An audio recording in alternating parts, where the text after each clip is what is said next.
네, 이제 공인중개사 법령 및 중개실무 기본서 가지고요. 2021년 1, 2월 과정 첫 번째 기본 이론 과정을 시작하도록 하겠습니다. 앞서서 우리가 기초 입문 과정을 통해서 간략하게 우리가 공부해야 될 길을 마치 이렇게 약도를 통해서 보듯이 전반적인 흐름을 파악해 본 적이 있었는데요. 이제 본격적으로 기본서를 통해서 하나하나 우리가 공부해야 될 내용들을 체계적으로 쌓아가 보도록 할 겁니다. 오늘 공부하실 부분은 공인중개사 법령 총칙표 중에서 지금 이 시간은 부동산 중개업의 변천 과정부터 시작을 할 겁니다. 교재 20페이지에 보시면 부동산 중개업의 변천 과정이라고 하는 부분이 있죠. 공인중개사 시험은 공인중개사 시험 시행일 현재 시행되고 있는 현행 법령을 가지고 답안을 작성하는 것입니다.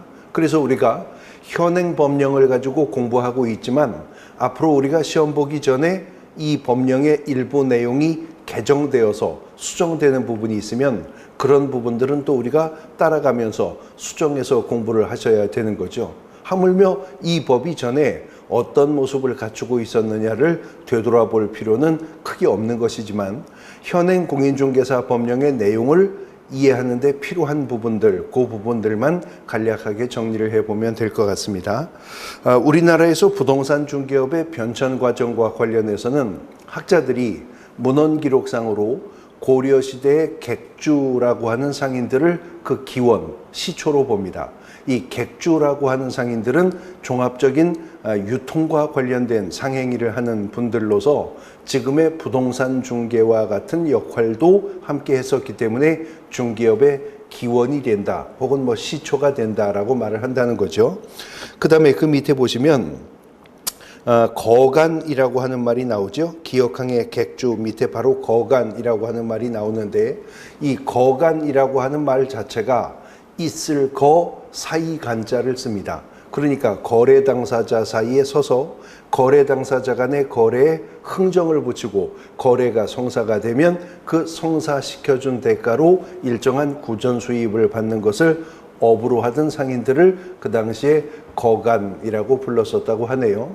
이러한 거간들이 조선시대에 들어와서 전문화, 분업화 양상을 띠게 되면서 포목거간, 소금거간, 우거간 이렇게 거간이 분화되게 되다가 보니까 토지나 가옥의 거래만 전문으로 알선하는 거간들도 생겨나더라는 거죠. 그래서 집 가자에 거간 쾌자를 써서 가쾌 혹은 가거간 혹은 집주름 이런 표현들을 썼다고 하는데 부동산 중개만 전문으로 하는 최초의 상인으로서의 지위를 학자들이 인정을 한다는 겁니다.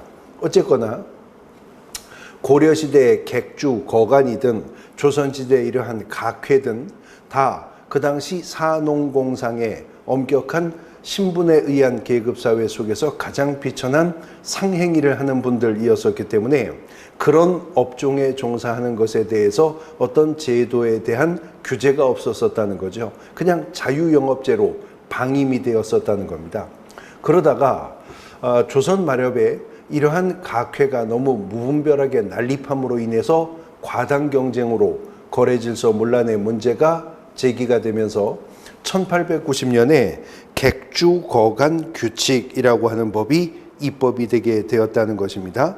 이제 오른쪽 페이지 21페이지 상단부로 넘어가고 있는 거예요.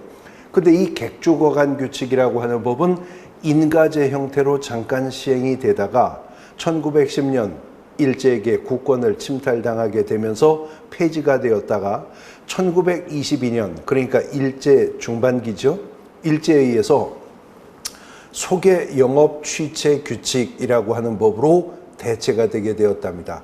그 당시에는 소개영업 취체 규칙이라고 하는 법은 우리나라에서 시행된 법이기는 했었지만 일제강점기 하에 일제에 의해서 입법된 법이었었고요. 단속법규적인 성격이 매우 강한 형태의 법이었었다고 합니다. 근데 일정치 하에 이 입법이 된 소개영업 취체 규칙은 1945년 해방된 이후에도 바로 삭제 폐지되지 않고 한동안 효력을 유지해 내려가다가 1960년대 초반에 와서 독립된 국가가 식민지 치하에서 입법을 했었던 법을 그대로 계수하여 사용하는 것은 체면이 말이지 않지 않느냐. 그래서 이른바 구법령 일제 정비 작업을 하게 된답니다. 그러면서 그 구법령 일제 정비 작업에 맞추어 1961년 급조하여 만든 법이 바로 이 소개영업법이라고 하는 이름의 법이었었다고 합니다. 근데 이 소개영업법이라고 하는 법은 그 구법령 일제 정비 작업에 맞추어서 급조하여 입법이 된 법이었었기 때문에 소개영업법이라고 하는 법은 전체 조문은 10여 개 정도밖에 안 되는 아주 단출한 형태의 법이었었고요. 엉성한 신고제 형태의 법이었었다고 합니다. 그래서 그 당시 소개영업법에서의 제한 규정은 연령, 나이에 대한 제한만 두어서 만 35세 이상만 되면 누구든 가서 신고만 하면 부동산 중개를 포함한 소개영업 활동을 할 수 있도록 하는 그런 형태의 법제였었다는 거죠. 그 다음 소개영업법이 분명히 부동산 중개를 규율하는 성격을 가진 법이기는 했었습니다만 소개영업법은 부동산 중개만을 전문적으로 규율하는 형태의 법은 아니었었고 모든 민사 중개를 그 규율 대상으로 하는 법이었었다고 합니다. 지금 제가 민사 중개라고 하는 표현을 처음으로 썼기 때문에 그 개념을 간단하게 설명드리고 넘어가는데요. 중개를 구별하는 여러 가지 구별 기준 중에 중개를 민사 중개와 상사 중개로 구별하는 구별 기준이 있거든요. 상사 중개라고 하는 것은 표현 그대로 상인 간의 상거래를 알선하는 것을 상사 중개라고 합니다. 그다음 민사 중개는 그러한 상사 중개가 아닌 중개는 다 민사 중개인 것이죠. 상거래를 알선하는 중개가 아닌 중개는 다 민사 중개입니다. 예를 들어서 혼인 중매, 장가가고 시집가는 거 상거래 아니죠? 장사하는 거 아니잖아요. 또 직업 소개, 뭐 금전 소비대차의 알선 이런 게 다 민사 중개의 대상인데 이 부동산 중개가 무엇인지는 오늘 이제 이 시간 우리가 용어의 정의를 통해서 공부할 것입니다만 본질적으로 중개 중 부동산 중개라는 거는 땅 팔고 집 사고 방 세 들어가는 거 소개하는 게 부동산 중개라고 하는 상식적인 개념은 우리가 알고 있잖아요. 근데 땅을 파는 거, 집을 사는 거, 방을 세를 얻는 것은 장사가 아니죠. 상행위가 아니기 때문에 부동산 중개도 민사 중개이거든요. 그래서 혼인 중매, 뭐 직업 소개, 금전 소비대차의 알선 등과 함께 부동산 중개도 하나의 민사 중개로서 이 소개영업법의 규율 대상에 놓이게 되었었다는 거죠. 61년부터요.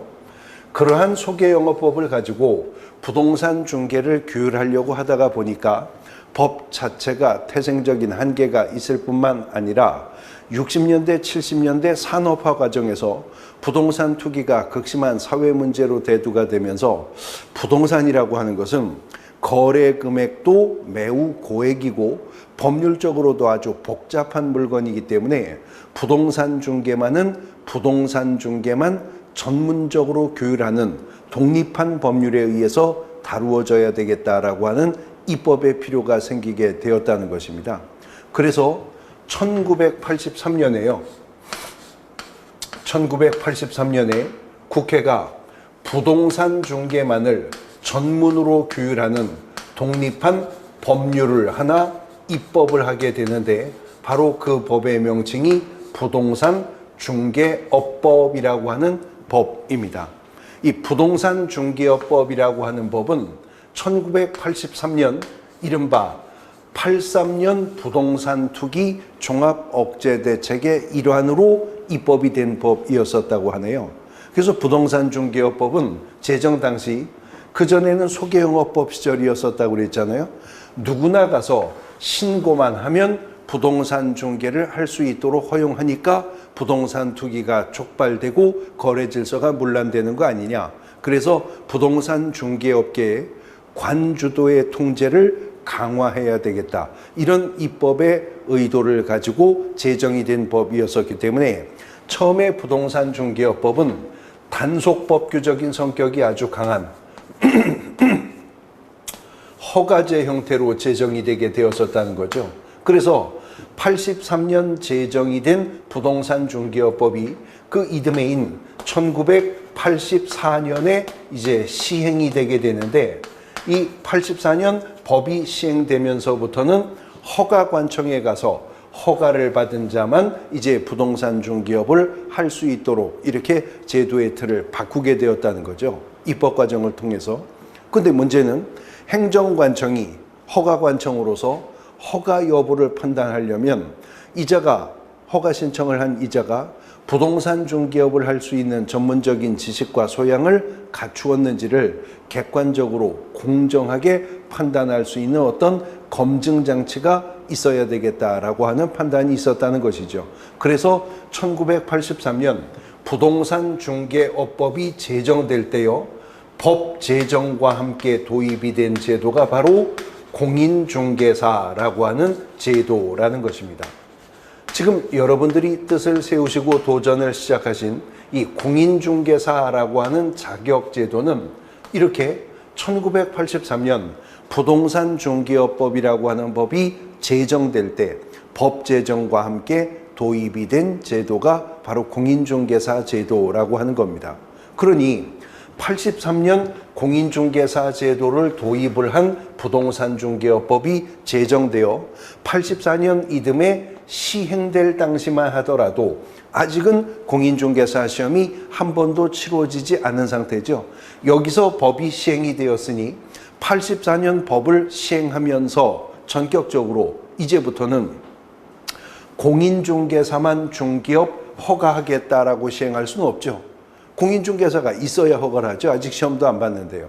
그러니까 84년 법이 시행되고 나서 시행된 이듬해인 1985년에 가서 1회 공인중개사 시험이 치러집니다.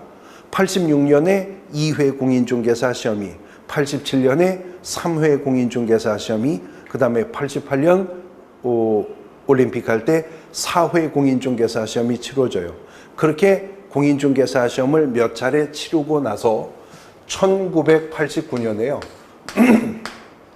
1989년에 이 부동산 중개업법이 1차 개정을 하면서 이제부터는 신규 허가는, 그 당시 중개업법은 허가제로 만들어졌었다고 그랬죠. 신규 허가는 공인중개사 자격을 취득한 자에게만 이제부터는 중개업 허가를 하겠다라고 1차 개정을 해서 89년 1차 개정된 내용은 90년 1월부터 시행이 됩니다. 그러므로 1990년대로 들어오게 되면서부터는 이제 공인중개사 자격을 취득한 자만이 중개업을 허가받을 수 있도록 그렇게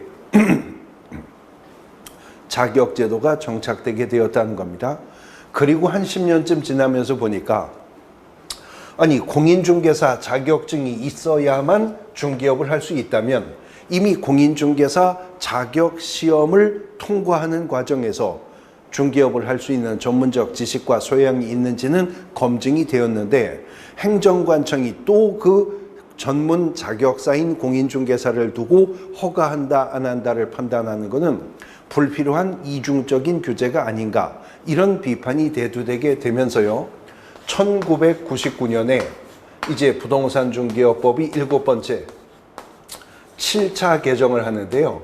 99년 7차 개정을 통해 원래는 단속법규적인 성격이 아주 강한 허가제로 제정되었었던 부동산 중개업법이 중개업의 허가제를 등록제로 개편하게 되더라는 거죠.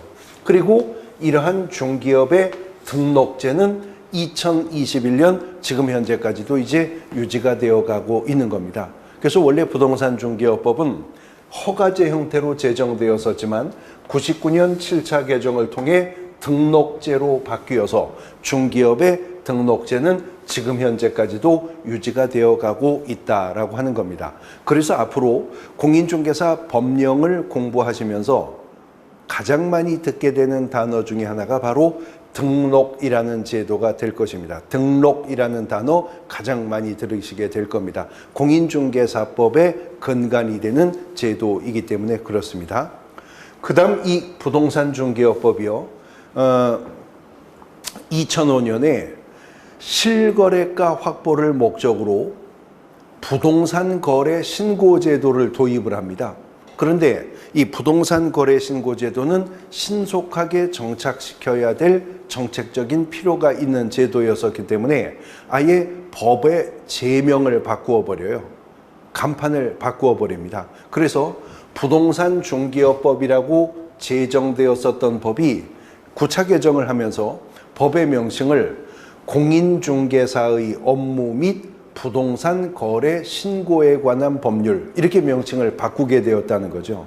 그랬다가 부동산 거래 신고 제도가 이제 이 법을 떠나 하나의 독립된 법률로 분리 독립해 나가게 됩니다. 그래서 지금은 공인중개사법이라고 하는 법이 따로 있고 우리가 이제 공인중개사법을 공부한 이후에 바로 이어서 부동산 거래 신고 등에 관한 법률이라는 것을 2편, 두 번째 편에서 공부하시게 되는 겁니다. 이제 우리가 공부해야 될 공인중개사 법령은 이러한 변천 과정을 통해서 만들어졌다. 그러니까 지금 현행법인 공인중개사법과 부동산 중개업법이라고 하는 법은 실체가 전혀 다른 별개의 독립한 법률이 아니라 공인중개사법의 전신이 부동산 중개업법이죠. 부동산 중개업법의 후신이 공인중개사법입니다. 비유하자면 부동산 중개업법과 공인중개사법의 관계는 국민학교, 초등학교 관계라고 생각하면 됩니다. 국민학교가 초등학교고 초등학교가 국민학교였었던 거죠. 명칭이 그렇게 바뀌게 되었다라고 이해를 하시면 되겠습니다. 자, 이렇게 해서 우리가 지금 공부하는 공인중개사법이라고 하는 법이 마련되게 되었다라고 하는 것인데 이러한 공인중개사 법령은 어떻게 구성되었는가 이어지는 23페이지에 보시면 공인중개사 법령의 구성이라고 하는 말이 나오고 있죠. 하단부에 공인중개사 법령이라고 하는 표현을 우리가 쓰고 있는데 법이라고 하는 것은 무엇이고 또 법령이라고 하는 것은 무엇인가 이 개념을 이해하시기 위해서는 먼저 선행적으로 이해하셔야 될 부분이 법 단계라고 하는 것입니다. 이 법 단계라고 하는 것은 법이라고 해서 다 똑같은 중량과 가치를 가지고 있는 것이 아니라 법 상호간에는 등급이 있다라고 하는 내용이거든요. 그 법 단계론에 의해서 법의 등급을 매겨보면 어느 나라나 마찬가지지만 우리나라도 최상위의 단계에 있는 하나의 법이 있죠. 그것을 일컬어 헌법이라고 합니다. 헌법이라고 합니다. 이 헌법이라고 하는 법은 법의 단계에서는 가장 최상위에 있는 하나의 법 체계로서 이 헌법이라고 하는 법은 기본권과 통치 구조를 그 주요 내용으로 하고 있는 최상위의 법입니다. 인간으로서, 국민으로서 당연히 요구할 수 있고 주장, 향유할 수 있는 기본적 권리, 기본권이라고 하죠. 인간답게 살 권리, 생명권, 노동 3권, 공무 단임권, 행복 추구권, 참정권 이런 것들 다 헌법이 규정하고 있는 기본권 규정입니다. 또 하나 헌법이 담고 있는 내용이 뭐라고요? 통치구조요. 통치구조.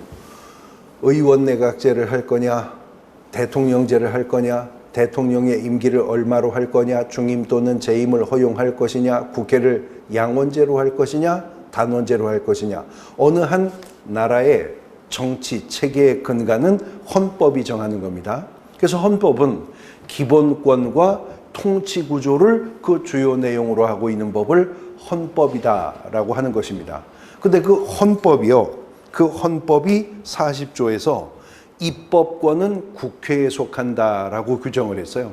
헌법은 법을 제정할 권한을 국회에게 부여했기 때문에 헌법으로부터 위임을 받은 국회가 제정하는 법의 형식을 일컬어서 법률이라고 부르는 것입니다.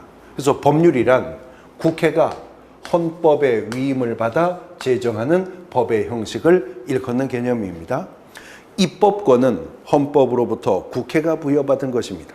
그러나 일상생활에 적용되는 세부적인 법규들을 모두 다 국회가 입법할 수 있는 것은 아니기 때문에 국회가 특정한 법률을 제정하여 공포하게 되면 그 법률로부터 위임을 받거나 그 법률을 시행하기 위해서 필요한 구체적인 사항을 명령이라고 하는 등급으로 입법을 할 수가 있게 되는데요.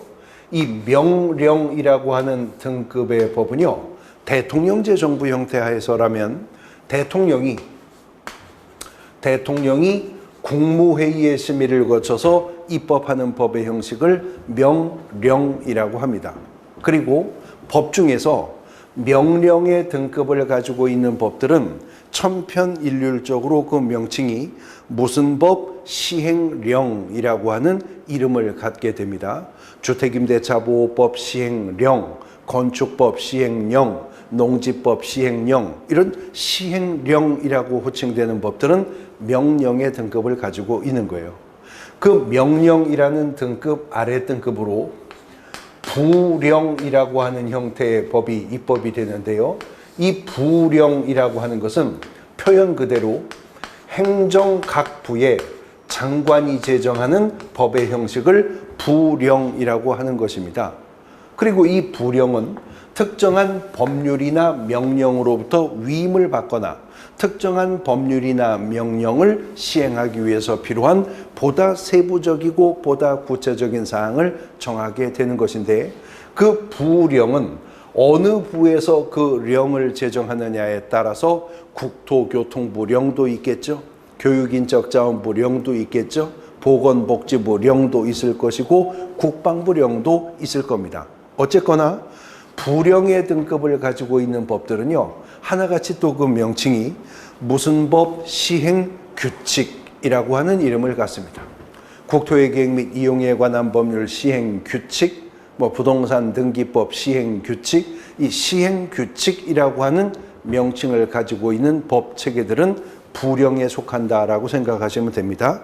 그리고 이제 그 부령 아래 등급으로 조례라고 하는 등급의 법이 있는데요. 이 조례라고 하는 것은 각 지방자치단체가 지방의회 의결을 거쳐 입법하는 법의 형식을 조례라고 하죠. 물론 조례 중에는 시도조례도 있죠. 또 시군구 조례도 있고요. 서울특별시 조례도 있지만 동대문구 조례, 강남구 조례도 있는 것입니다. 그래서 법은 단계가 있어서 헌법으로부터 시작해서 법률, 명령, 부령, 조례 등급을 갖게 되는데, 1983년에 국회가 부동산 중개만을 전문으로 규율하는 독립한 법률이 있어야 되겠다라고 해서 입법한 것이 바로 부동산 중개업법이었었고요.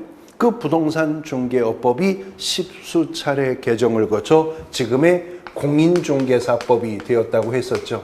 그러므로 공인중개사법이라고 하는 것은 하나의 법률에 속하게 되는 것입니다. 그 공인중개사법의 하위법으로서요, 명령의 등급을 가지고 있는 법의 명칭이 정해진다면 당연히 공인중개사법 시행령이라고 하는 이름을 가져야 되겠죠. 공인중개사법 시행령은 명령의 등급으로서 대통령이 국무회의의 심의를 거쳐서 입법을 한 일종의 대통령령의 형태로 입법이 된 법인 것입니다. 그리고 공인중개사법 시행령의 또 하위법으로서 부령의 등급으로 입법이 된 법이 있겠죠. 당연히 그 법의 명칭은 공인중개사법 시행규칙이라고 하는 이름을 갖게 될 것입니다. 공인중개사법 시행규칙은 부령의 등급을 가지고 있습니다. 부령은 행정각부의 장관이 제정하는 것이라고 했었고요. 정부조직법상 부동산 중개 업무를 규율하고 관장하는 주무부서는 국토교통부이니 공인중개사법 시행규칙은 국토교통부령의 형태로 입법이 된 법이겠습니다. 바로 이 공인중개사법과 공인중개사법 시행령과 공인중개사법 시행규칙, 이것을 통칭하여 표현을 할 때 공인중개사법령이라고 표현하게 된다는 겁니다. 그러므로 공인중개사 법령의 구성은 지금 제가 한 설명을 거꾸로 하면 되죠. 공인중개사 법령의 구성은 법률의 등급으로서의 공인중개사법과 명령의 등급으로서의 공인중개사법 시행령과 부령의 등급으로서 국토교통부령의 일종인 공인중개사법 시행규칙으로 공인중개사 법령은 구성이 되어 있다라고 하는 겁니다. 그러면 이러한 공인중개사 법령은 어떤 법적 성격을 가지고 있는가? 24페이지 이제 중하단부로 내려가고 있습니다. 어떤 특정한 법령이 어떤 법적 성질을 가지고 있느냐 하는 문제는 법을 구별하는 여러 가지 구별 기준 속에 특정한 법이 어디에 해당하느냐 하는 문제인데요. 법을 구별하는 구별 기준은 그 구별 기준을 무엇으로 삼느냐에 따라 여러 가지로 나누어 볼 수가 있는데 가장 일반적으로는 법을 구별할 때 일반법과 특별법으로 구별하는 구별 기준이 있습니다. 법을 일반법과 특별법으로 구별하는 그 구별의 기준은요, 일반법이라고 하는 것은 표현 그대로 보다 넓은 장소, 보다 넓은 사람에게 적용되는 법을 일반법이라고 합니다. 영어로도 general law라고 하죠. 특별법이라고 하는 것은 그 반대되는 개념이니 보다 좁은 범위, 좁은 장소, 좁은 사람에게 적용되는 법을 특별법이라고 하는 거죠. 그래서 영어로도 special law라고 하는 것이죠. 문제는 무엇보다 넓은 범위, 장소, 사람에게 적용되면 이를 일반법이라 하고 무엇보다 좁은 범위, 장소, 사람에게 적용되면 특별법이라 할 것인가 하는 문제는 상대적인 구별 기준인 것입니다. 다시 말해서 비교 대상에 따라 달라질 수가 있다는 거죠. 그러므로 A법은 일반법이다, B법은 특별법이다 이렇게 표현되는 성질의 것이 아니고 A법은 B법의 일반법이다 라거나 B법은 A법의 특별법이다 이렇게 표현되는 개념이라는 거죠. 그리고 그러한 상대성은 비교 대상에 따라 달라질 수도 있는 것이어서 비록 B법이 A법의 특별법이라 하더라도 A법의 특별법인 B법이요 C법과 비교하게 된다면 B법이 C법의 일반법이고 C법이 또 B법의 특별법일 수도 있다는 거죠. 비교 대상에 따라 달라지는 상대적인 구별 기준이라고 하는 것입니다. 그럼에도 불구하고 우리가 법을 일반법과 특별법으로 구별하는 이유가 있으니까 구별해 보는 거겠죠. 그 구분의 실익은요, 적용 가능한 법이 여러 가지가 있다면 그 중에 특별법은 일반법에 우선하여 적용한다라고 하는 이른바 특별법 우선 적용의 원칙이라고 하는 것이 있기 때문에 우리가 법을 일반법과 특별법으로 구별하는 것입니다. 그래서 부동산 중개와 관련해 공인중개사법은 일반법입니다. 일반법.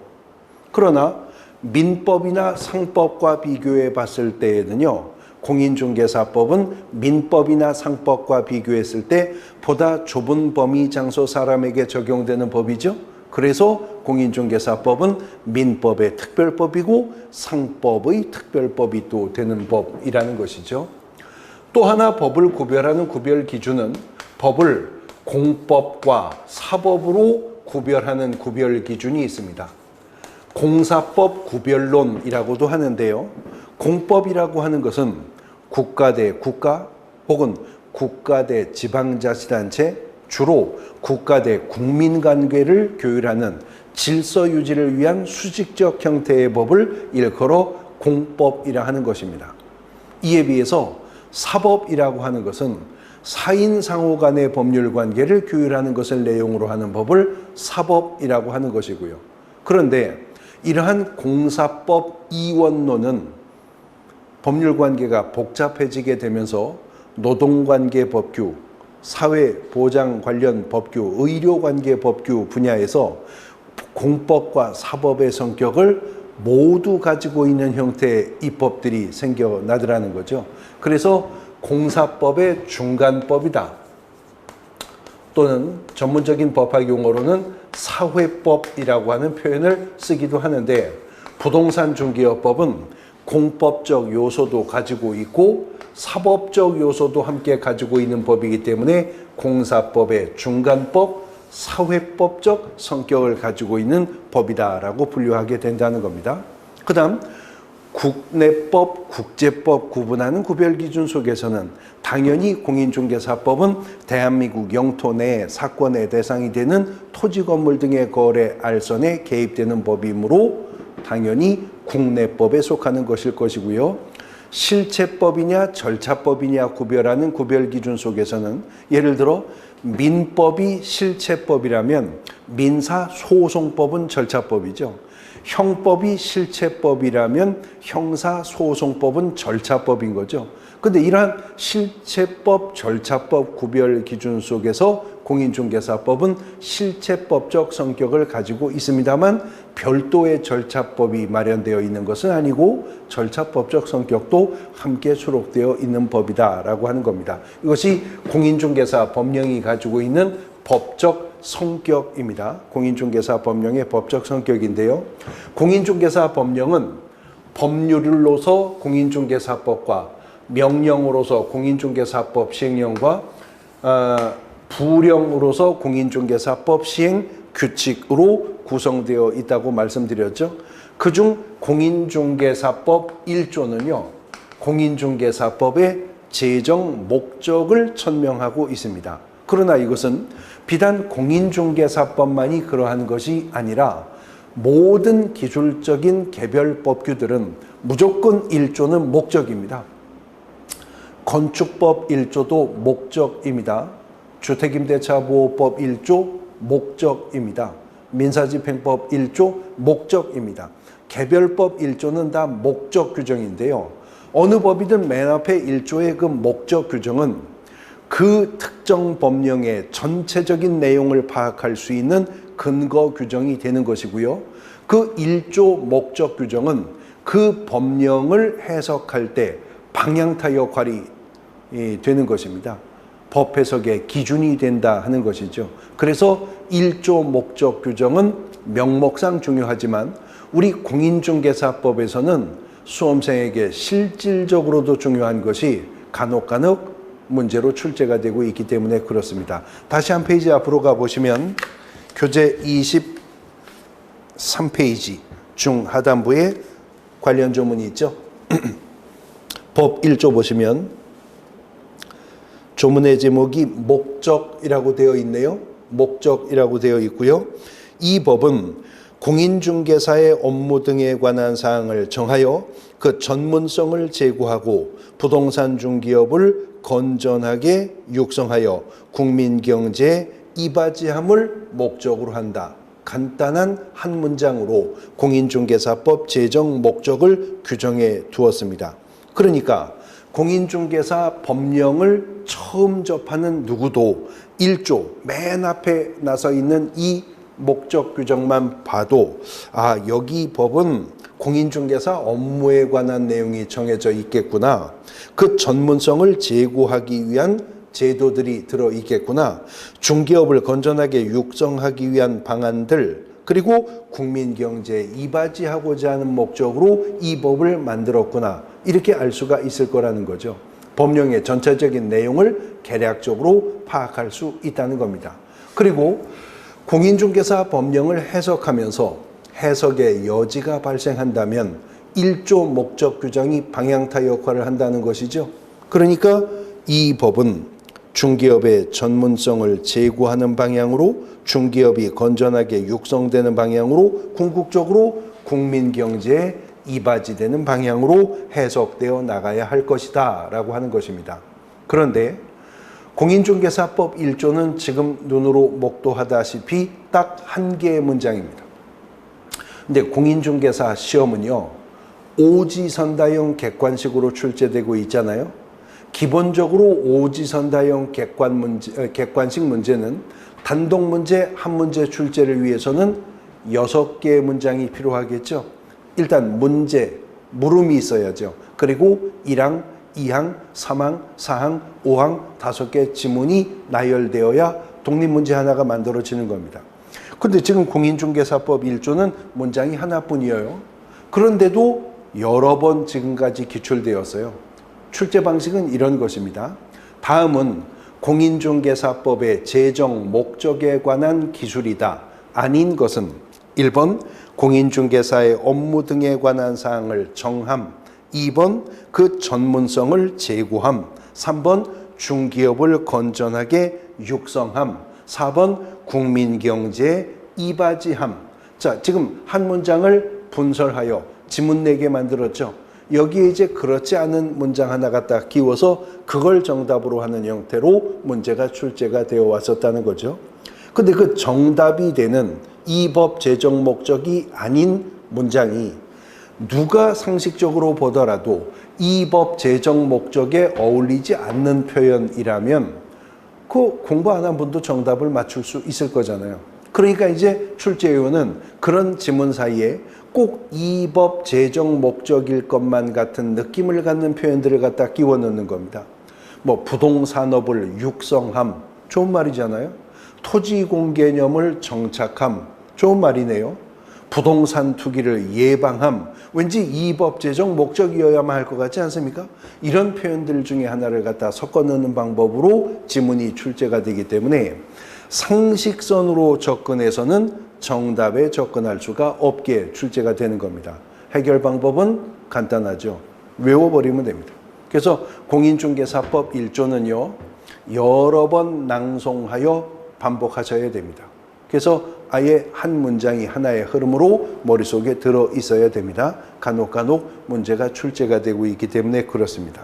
지금 보시다시피 기본서 23페이지 중하단부의 법 1조는 딱 한 문장으로 조문이 구성되었어요. 1조는 조문이 한 문장입니다. 근데 이제 페이지를 넘어가서 25페이지에 보시면 1조에 이어 2조가 나오죠. 1조의 제목이 목적이었었는데 2조는 정의라고 되어 있습니다. 그리고 이 법에서 사용하는 용어의 정의는 다음과 같다라고 하더니 1호 중개부터 6호 중개보조원까지 무려 6개의 문장을 그 밑으로 거느리고 있습니다. 1호부터 6호까지 있죠. 근데 그 1호부터 6호까지에 해당하는 6개의 문장을 보면 다 낱말 뜻풀입니다. 중개라 하면 어쩌고 저쩌고 함을 말한다. 공인중개사라 하면 이러쿵 저러쿵 한 자를 말한다. 중기업이라 하면 이러저러 하는 것을 말한다. 다 낱말 뜻풀이가 나와요. 그럼 왜 갑자기 법에서 낱말 뜻풀이를 하고 있느냐? 이 부분을 먼저 좀 설명을 드리면 법이라고 하는 것은요, 그것이 헌법이든 법률이든 명령이든 부령이든 조례든 간에 법을 제정할 때는 하나의 추상적이고 관념적인 문장으로 조문들을 만듭니다. 근데 그러한 문장으로 구성된 조문들을 구체적인 사실에 적용하기 위해서는 법을 해석을 하여야 하겠죠. 물론 법을 해석하는 방법도 구별 기준을 무엇으로 잡느냐에 따라 여러 가지 법 해석의 기준들이 있는데 법 해석의 결과에 권한이 발생하는가 여부에 따라 법 해석은 유권 해석과 무권 해석이라고 하는 것으로 구분이 되는 것이거든요. 유권 해석, 무권 해석 이렇게 구분되는데 무권 해석이라고 하는 것을 다른 말로 항리 해석이라고도 합니다. 또 다른 표현으로 항리 해석이라고도 하는데요. 이 무권 해석이라고 하는 것은 법학자들이 학문적 연구의 결과로서의 성과물을 가지고 주장하는 것을 무권 해석, 항리 해석이라고 합니다. 그리고 우리가 그 무권 해석의 결과물을 표현할 때 학설이라고 하는 표현을 쓰는 거죠. 대부분의 학자들이 그러한 주장에 동참하고 있다면 다수설 뭐 이런 표현을 쓰겠죠. 일부 학자들만 그러한 다른 주장을 한다면 소수설 뭐 이러겠죠. 뭐 유력설이니 통설이니 뭐 이런 것들은 학설에 속하는 거죠. 이러한 학설은 학자적 주장일 뿐이지 거기에 직접적인 어떤 법적 효과가 발생하는 것이 아니기 때문에 무권 해석이라 하는 것입니다. 이런 무권 해석인 학설은요, 거기에 직접적인 어떤 효과가 발생하는 것은 아니고 유권 해석에 장차 이론적 기반을 제공한다는 간접적인 의미만 갖는 것입니다. 이런 무권 해석에 비해서 유권 해석이라고 하는 것은 그 법 해석에 직접적인 효과가 발생한다. 그래서 유권 해석이라고 하는데 어느 기관이 권한 있는 법 해석을 하느냐에 따라 다시 유권 해석은 삼분된다는 거죠.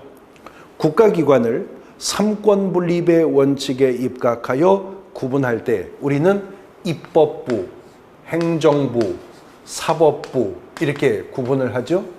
국가기관을 입법, 행정, 사법으로 분류하는 삼권 분립의 원칙이라고 하는 것은 그 구별의 기준이 뭐예요?